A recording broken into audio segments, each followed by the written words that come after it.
how quickly a new blockbuster starring Timothy Chalamet can make me totally forget about the Oscars. Ricky Fleck's Dune 3 trailer is here. We had character posters that dropped yesterday. Trailer drops the day we're recording. I guess you want to start with the character posters because I think we actually have a few things to say about those before we even get to the action we saw in the trailer. So, first image I saw, I opened the internet at like 8 p.m. last night, and I've been seeing Timothy Chalamet's face everywhere over the last few days. And then, boom, Lisa Al Gaib's in my face, looking like Sub-Zero, wearing a mask. I saw people online swapping the Dune logo with Mortal Kombat. You know, it did have a Sub-Zero vibe, but face was like older, scarred, war-torn. And I think it was a good precursor to the trailer we got and, you know, what has gone on in 17 years between the ending events of Dune Part 2 to Dune 3, you know? So I don't know. What were your thoughts when you saw his image? Because, like, he is not the fresh face, baby-faced Paul Atreides we saw in Dune 1. He's a totally different person. I think, like, he does look older. He does look war-torn. What were your thoughts?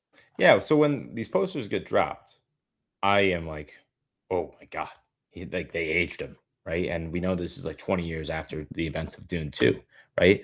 And there's this holy war that they hint at the end of Dune 2. And when I saw the posters, I was like, oh my God, is Denny V just going to skip this holy war that they alluded to in Dune 1? They really alluded to in Dune 2. And are they just going to skip it? Like that seems crazy. And I know he's trying to, this is again, unadaptable book that he's trying to do. Similar to what they said with Dune, right? And he split it between two parts. Dune Messiah, this is unadaptable. And I was just like taken aback where I'm like, we're just going to skip a war? But obviously the trailer comes and I feel okay. But again, my instant reaction, which was the question to these poster was, my God, we're just going to skip 20 years. I would also say, yeah, we were skip 20 years, but it seems like it's building up to like some massive scale conflict that we get to see in the trailer. So that, I guess what you're saying, I see because we didn't get the trailer yet. But I also looked at that image of Timmy and I said, that's a Harkonnen, you know? Like he looked full Harkonnen. Like he looks like he's made the transition, you know? He has it in his blood and he's going to go through this holy war. The spice is still the valuable commodity that he wants to probably have all of. I think that he's kind of carrying over where he kind of crossed over from hero to anti-hero. And now he's going to continue being an anti-hero throughout this movie too. He'll be your protagonist, but I think he's going to be hard to root for, not for a quarter of the movie, but rather the entire movie, you know? And I think it's only going to be better for like a Chalamet performance. And Chalamet, I literally thought when I saw that poster, I totally forgot about the Oscars. You know, it's like, and I just was reminded that this guy is a movie star. He's a huge draw. This amazing young cast that we pointed out from Dune Part 2, mostly carrying over into Dune Part 3. And he's the guy anchoring it. Like, I just thought we love the Oscars, but these are the movies we really get up for, that we're their opening night for. And this going up against Avengers Doomsday has me licking my chops. Like we are feasting in December to know that this movie is getting a Oscar type of release, you know, looking for maybe a Return of the King type of moment. I think it potentially could be on the horizon, but going into the trailer here, Ricky. Oh, wait, I was going to add on what you said there for a second here, where you see an older Timmy, and I actually thought of the Oscars immediately versus you, where I'm like, well, if the Academy thinks he's too young to win one, maybe you just make him look older and he can get one. Yeah, maybe. Yeah, that might be the key. He played Bob Dylan. I guess that was young Bob. But he looked like it was a younger Bob Dylan. He came straight from Minnesota, and it was only like 5 to 10 years max. And he's only by his age now, 30. So I was thinking, crap, maybe he is going to get nominated for this. Yeah, baby Dylan here. Now old Atreides. In this trailer, it seems like he's full in on being the Lisan Al Gaib. If you weren't convinced at the end of Dune Part 2, he's got some like religious haka chants that he is, you know, powerfully reciting as this holy war. You're watching a lot of action. Denny V has said that this is going to be more action packed, intense, and tense compared to like Dune Part 2, and definitely more than Dune Part One. What were your thoughts from this trailer, Ricky? Initial reactions on, I guess, what we saw from the Lisan Al Gaib. Yeah, so I'll just continue over from what I was saying with the posters and my worries of, oh, we're not going to see this holy war, right? But we get a glimpse of it. Like we get a lot of long-haired Timmy in this, and it's not a flashback. So they are going to carry over from Dune 2 pretty much right where they left off. If he's going to have the long hair and he looks younger, right? And they show us this right away in the first scene with Shani. And I was shocked because, like, again, I have not read the book, but that is a scene in Dune 3. That is not a flashback or like contemporary time, right? Present day. So I thought like by the end of Dune 2, Shani's gonna be pissed.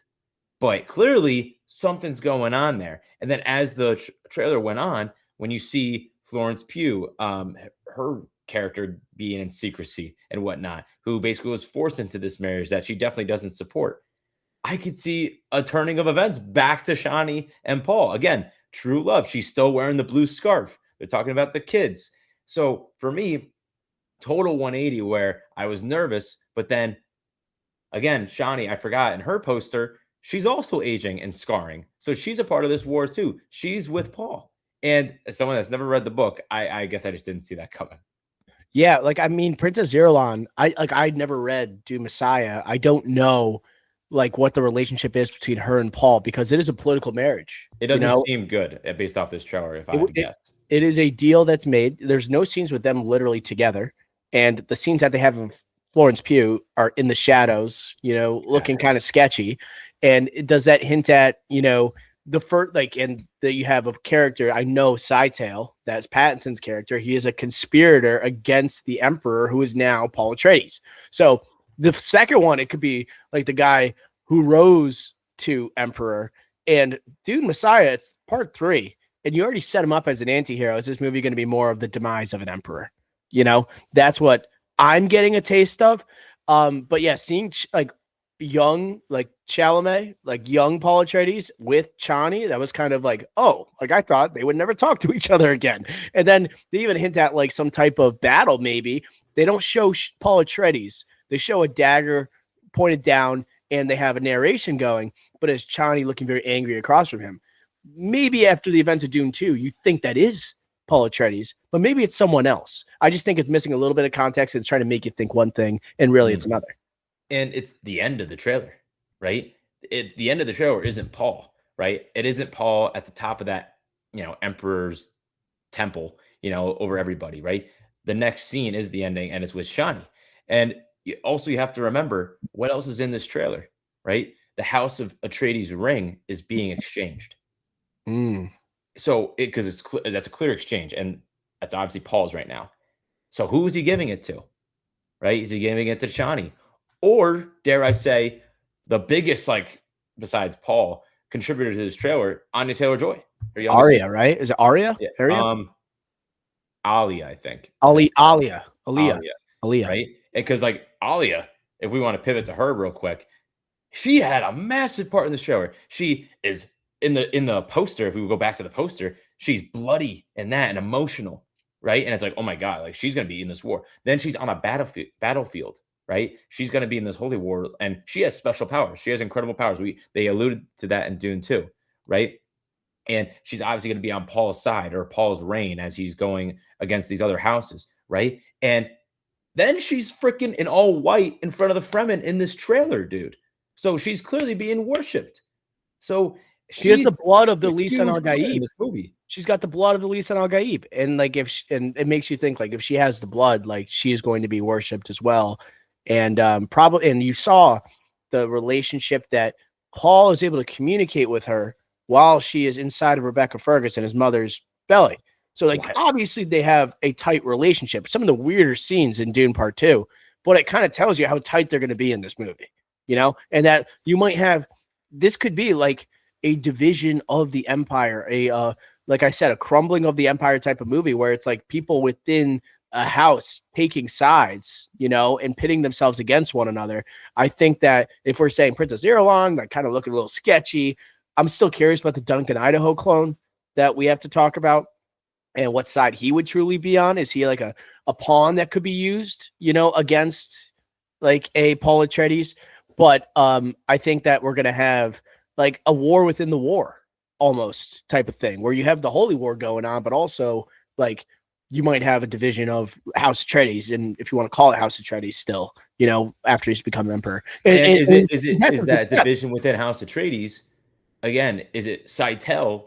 Again, the face of his nickname is Face Dancer, right? And meaning Oh he yeah, could let's talk change about him. appearance, right, and imitate anybody, right? Is he going to be the villain? He's going to be the main villain, obviously here, but is he going to be the one again in order to overthrow Paul? He teams up with Florence Pugh's character and Jason Momoa, maybe clone or imitation here or whatnot, right? And is trying to infiltrate House Atreides through his special powers, right? And his connection with his political wife who does not like him, right? So I think that's like kind of the avenue that we're driving at here. At least what I saw from this trailer. Yeah, like what is a face dancer? It's such a cool term, honestly, for a guy who can be some sort of chameleon, if that is the right term. And honestly, like I was excited to have Dune back in my life. I was excited to see these cast members, but I really was fascinated by really newcomers to the cast because you lose Austin Butler, Floyd Roth at the end of the last movie, and then in steps Robert Pattinson. Like, God, how like it's amazing you get like an upgrade like from Austin Butler. And I would say that is Robert Pattinson. And in my opinion, but I know other people would Yes, say it differently. is. No, I would not. But I know I saw other people would say, not you. But like Anya Taylor Joy's a surprising inclusion to Doom Part 2, but not really in the movie too much. Obviously, didn't I think have any lines where she was speaking on screen. But Robert Pattinson to me was a huge takeaway. And I find him interesting because he looks like a naked mole rat, like perfectly like a naked mole rat in this trailer. It looks creepy and is described as a face dancer and is, someone you would naturally think as an antagonist, especially because he played against Timothy Chalamet in The King. And it's interesting because Timothy Chalamet, he's the protagonist of the movie, but he's a bit of an anti-hero as Paul Atreides. And I think you're going to continue to feel that way towards him in this movie. And I think the antagonist, maybe a couple of them, I think one of the conspirators we know that is trying to overthrow Paul Atreides is Scytale. But I think he's going to be a complex character. I think I heard Robert Pattinson in an interview talking about Scytale and is saying, well, like if he's a conspirator against an emperor that might be, corrupt with power, or is he actually the bad guy? I think it's going to be more of an interesting villainous performance than Austin Butler had with Floyd Rafa. It's a more interesting role because I know there were some decisions made with Butler and the voice and the look and things like that. But I think the character itself seems a little bit more fascinating as a villain opposite of Paul Atreides. I totally agree, and it's because Paul Atreides isn't someone that we're going in rooting for wholeheartedly as our protagonist, and he's a hero. Like he potentially is going to be an anti-hero and maybe villain by the end of this movie. And by the end of this movie, you could be not rooting for him because of some of his actions, right? And his corrupt with power actions, right? And I think an interesting thing here, where I do believe that that will be somehow the case, is in one of the scenes in the beginning of this trailer, it's Paul and his like baldish head rubbing like water on his head. And you think of right away when you see that in movie history, Apocalypse Now, Yeah. Marlon Brando, right? So I think they're kind of hinting at that where this guy is going to be, he's going to go off the deep end. He's going to go off, he's going to be corrupt with power here, but he's going to go way, way to the right or left on one end of the scale and turn villain. And it's just going to be like, is Scytale going to be this guy that you end up rooting for? Or it's just like, you're just going to watch this play out because this is just what happens in society with people going to power. Everyone's a villain. That's the real interesting part where it's like, is it really like Scytale, this guy who's going to be a villain for probably the first half of the movie? Are you going to end up rooting for this guy? Or is it going to be like, you're just going to watch this play out? Right. And when you talk about the bald head of Chalamet covering himself in water, like that's also just gives me Harkonnen vibes. It's like I think of Stellan Skarsgård, as Baron Harkonnen. And I think of him emerging from the mud in like a hilarious but also like iconic moment from the first Dune, my Dune, But going on with Pattinson, that poster I saw, other than Chalamet and like the new look for Paul Atreides, the one I was fascinated by or intrigued by was Pattinson's, because he's known as Cytail, the face dancer, and it's got like the repeated faces. And I think of the cool things Dune has done with like technology. I think of like the armor, and I think of the way they hit it, the sounds that it makes, the visuals. What would the face dancer look like? Like that could be so dope, so dope. You know what I thought of when I saw Robert Pattinson, the white blonde, buzz cut, very white. I thought of Blade Runner, 1982 Blade Runner. Yeah, a little bit. You know, It almost seemed like a little tribute there. Some people are saying it looks like Floyd Rother that Sting played back in the '84 film. It could be a little tribute a there as little bit. well. I don't agree with that too much, but like the poster I thought looked different from like what I saw in the move in the trailer a little bit. Or albino That ish. he looked like a naked mole rat in the trailer, and then Yeah. having that, it was like the tail you get in a naked mole rat, but it's coming out of his nose instead. That's like what I thought of when I was watching this. And Pattinson, we need to talk about his 2026 into 2027, because he looks like he has a really juicy villainous role in Dune Part 3. But even before Dune Part 3 comes out on December 18th, he has The Odyssey this July. And he's playing Antinous, which is a character that is trying to court Penelope while Odysseus is on his return from war. He's got Nolan movie. He's got Villeneuve movie. Villain-is characters in both of those. And then you have the Oscars. Could he be nominated for a Best Supporting Actor? Could he be nominated for 2 Best Supporting Actor like Oscars? Could he also be a one or multiple time Oscar nominee in the same year that he's coming out with a Batman movie? That would be the greatest year a actor has ever had, or 2-year stretch an actor's ever had. And he has he has the drama coming out in April, right? Dude. With Zendaya, A24. Yeah. And he has the Odyssey this summer. He has Dune Part 3. He has the bank robbing movie with Denzel and Daisy Edgar Jones, which doesn't have a release date, but that's in post production. That's coming out this year. So that's 4 bangers. And then he also has the primetime movie as well, where he's leading in. And again, he's playing that Chris Hansen, like, was it the serial killer, like, reporter, you know? So, like, he has some major roles in some major movies. And then he also has one where it's like that's very interesting. And that's like a sexier role, like a juicier role, right? All before the Oscars and then the Batman Part 2. So this guy we could be about to witness in 2 weeks the start of a generational run. He, by the time the Batman Part 2 comes out, he might be the biggest movie star on the planet. I know we've talked about it. I think he's the best working actor in his prime today. He has 2 juicy roles in a Villeneuve and a Nolan movie. And after the run of Batman Part 2, if the script is as good as we've waited for, he might be the greatest actor on the planet. It might be the biggest star on the planet when that movie comes out. Like after that movie has had its run, the Batman Part 2. I agree. And I unfortunately, I don't think he'll win an Oscar. I don't for any But like, reason. I'm not even win. Like, no. I know. I'm just saying. I'm doing context here for the listeners. We're not. I don't think we're saying that. I know I'm not. What I'm trying to say is what he's going to end up doing on this run. He's going to be so big, where if he did a Mickey 17 afterwards, he's probably going to get an awards nod, because he'll be in that, maybe not as high as Leo, but he'll be like that type of actor where anything he's in, you have to think he has a good chance of getting nominated. This movie could be that respected. And this movie is automatically going to have awards buzz because it's the 3rd Dune movie. The first 2 nominated below line categories, at the Oscars. This one has a juicy Oscar release in December, and he's the villain, and it seems way more complex than any Dune villain we've seen. And if this movie has the aspirations to be Return of the King, which I think the trailer was trying to tell you, right? I think he has a chance to be nominated. And then also, like, I know the cast is huge in The Odyssey, but he is a type of actor. This is the type of guy where you see a cast of double-digit, well-known actors, like B+ A-listers, and you're like, that's the guy I want to see the most. That's why he's the best.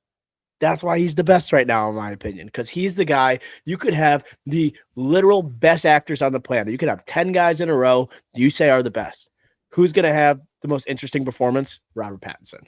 And Yeah, they didn't even reveal his voice, which I was just like, it's going to be a banger. Like, it's going to be so good.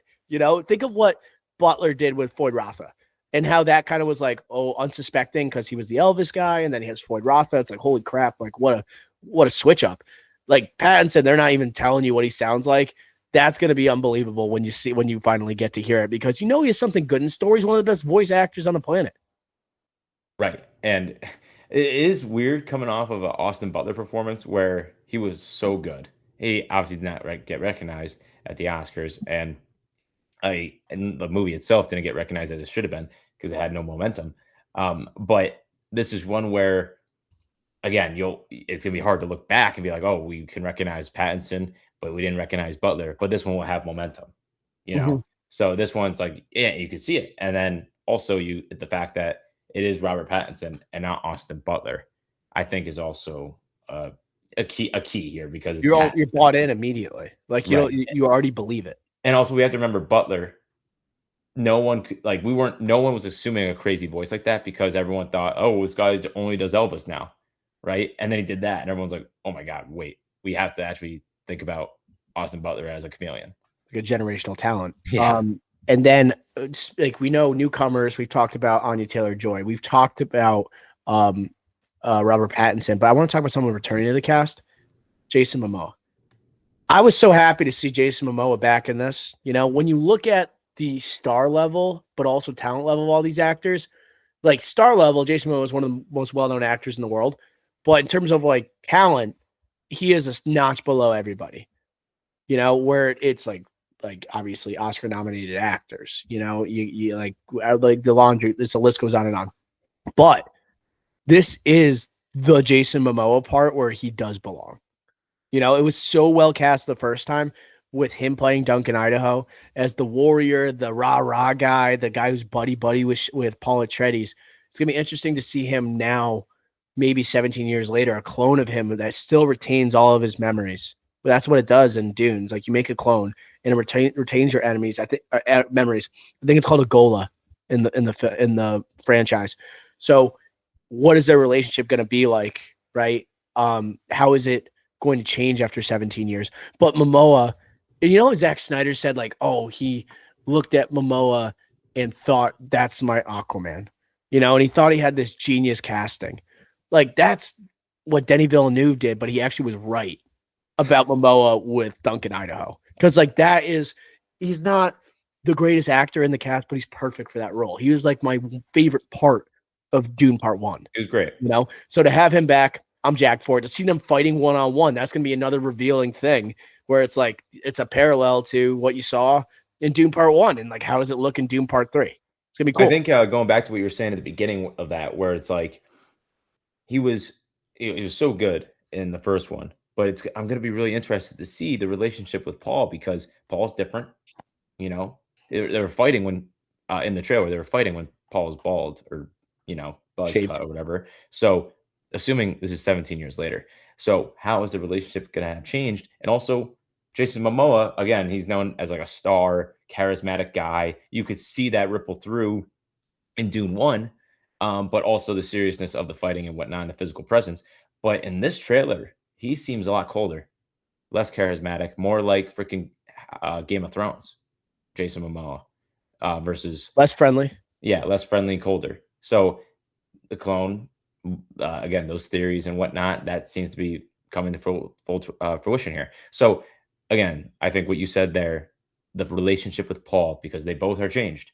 One's a clone, one's not, but the one that isn't a clone is completely different. He's not a kid anymore, and he's willing to start wars, unlike his father. In Duncan, Idaho, if it retains the memories, right, maybe he will have those heart-to-hearts with Paul Atreides on like what he's become, and like there's a great line in this trailer with Rebecca Ferguson, and Paul Atreides says to his mother, like, how did father do it? And she responds by saying, father like never started a war. Oh, never started a holy war, I think is what she says. Is that Yeah, right? your father never started a war. Your father never started a war. So it's just like you are already more Harkonnen than you are like Atreides. Like you are like you might have crossed the line that you there's no way of going back, you know? And I'm wondering what a conversation with Duncan Idaho would be like if he could see him 20 years later. You know, how it would be different. And also Duncan Idaho, he's dressed like white, angelic, you know, where as the clone. I'm wondering if he's like someone that could help Paul see the light, you know, because you know Paul has gone down a dark path at the time that we've reached him. It looks like in Dune Part Three, and I want to talk Rebecca Ferguson. She says she's only in one scene. I want to talk about this. She says she's in one scene, but she gets a scene in the trailer. It makes me think she might be in more than one scene, you know. And this is also Dune Part Three. Denis Villeneuve has said that this is well, we know he didn't title the movie Dune Messiah. He titled it Dune Part Three. Rebecca Ferguson's character is not in Dune Messiah, but we see her in the trailer. I'm thinking she actually might be in more than one scene if we got her already. And also, Rebecca Ferguson may not even realize she's in more than one scene. You know, when she says that, you know, a lot of times these actors, I know it's not a Marvel movie where like they are literally only giving you parts of the script, but like I think there's a chance that we actually get more of her, and because she's such a fan favorite in this franchise. I agree because, and I think that you make a great point. But another thing was Denis Villeneuve or her herself. I think maybe it was her, Rebecca Ferguson, that is, said, but the one scene is like the most important scene in the movie. It sounds like it's going to be where it's And if yeah. you look at the scene that she's in this trailer, it's a younger Paul, right? It's a Paul with long hair, and he's dressed in House Atreides attire, you know, like in Dune One. So you could assume that maybe Rebecca Ferguson's character is back on the Atreides planet, and Paul is visiting her for advice because obviously Jessica Ferguson says your father never started a war. So maybe this is the Mm. most important scene in the movie because she basically says you have to start a war, and that's the start of Paul becoming a bad person because he knows like, all right, I'm starting a war, and that's why it's like the most important scene because Paul turns bad, turns anti-hero. That's my theory. It's a line. It's the maybe it's where he crosses the line, you know, Yes, where that he can never come back from. Like I exactly. feel like that's what the scene might That's a be good way to put it. relatively early on in the movie because like you could argue are already, you know, Paul taking, you know, down the Emperor. You know, you could say the Emperor he is a bad guy with the Baron with Walken's character, him also taking down the Baron and Foyd Rotha, like, and then him taking on like people that won't believe in him as the Emperor. In a way, he already is kind of relatively, I wouldn't say good, you know, after that, but then starting a holy war for anyone that's a non-believer, right? And that he is, and he seems to be all in this trailer. He's Lisan Al Gaib. That seems like such a pivotal scene. And is this a scene, Rebecca? Like one scene, best supporting actress. You did it. Like 20-minute. Get it, just give it to her. I'm gonna say no. I know, I know. We can't talk about that because like obviously we haven't seen the scene, we haven't seen the movie, but you know it's this is exciting because like Dune's actually coming out with an Oscar, you know, release date that is appealing for award season. Yeah, you think Avengers Doomsday is shaking in their boots a little bit when they saw this trailer? The fact that this trailer, like, it's very smart of them to do it right after the Oscars. It's very smart, and it's Strike not while like iron's hot. this isn't like Brand New Day where they're giving us a 3 seconds and of No, the trailer and clips, 3-second clips, right? This is just like, hey, here's some character posters. It's coming tomorrow, and then it's a great teaser trailer where we could talk about it for 20 minutes, but we haven't even gotten an official full trailer, right? This is how you do it, and unfortunately, the MCU has been hit or miss with doing that for the past 6 years, 7 years.